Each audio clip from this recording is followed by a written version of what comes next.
एक दिन उद्धव नाम का एक साधारण सा लकड़ी तोड़ने वाला व्यक्ति रोज की तरह जंगल में लकड़ी काटने गया। कुल्हाड़ी कंधे पर रखे वह घने जंगल के भीतर चलता चला जा रहा था। तभी उसकी नजर एक बहुत बड़े और पुराने पेड़ पर पड़ी। पेड़ इतना विशाल था मानो सदियों से वहीं खड़ा हो। उद्धव ने मन में सोचा, आज इसी पेड़ की लकड़ी काटूंगा। उसने कुल्हाड़ी उठाई और पूरे जोर से वार किया। लेकिन अचानक एक अकल्पनीय दृश्य सामने आया। कुल्हाड़ी पेड़ के तने पर नहीं बल्कि नीचे बने चींटियों के टीले पर जा गिरी और उसी क्षण उस जगह से खून बहने लगा। उद्धव ठिठक गया, उसके हाथ कांपने लगे। डर से वह बोल उठा, यह क्या हो गया? घबराया हुआ उद्धव झटपट वहां की मिट्टी हटाने लगा। जैसे ही मिट्टी हटी पूरा जंगल एक दिव्य प्रकाश से भर गया। रोशनी इतनी तेज थी कि उद्धव को अपनी आंखें बंद करनी पड़ी।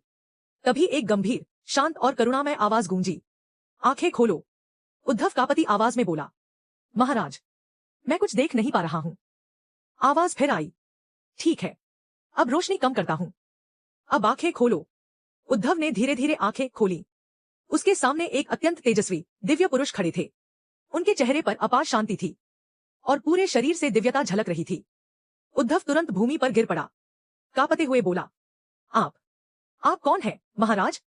तभी उस दिव्य पुरुष की प्रतिमा धीरे धीरे और विशाल होने लगी। उनके पीछे श्री दत्तगुरु की तेजस्वी प्रतिमा प्रकट हो गई।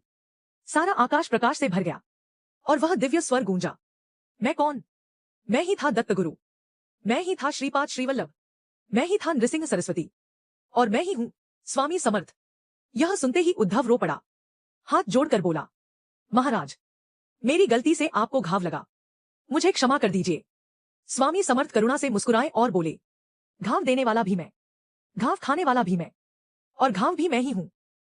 तुम तो केवल निमित्त मात्र हो, चिंता मत करो, मेरा अध्याय तुम्हारे बिना शुरू ही नहीं होता।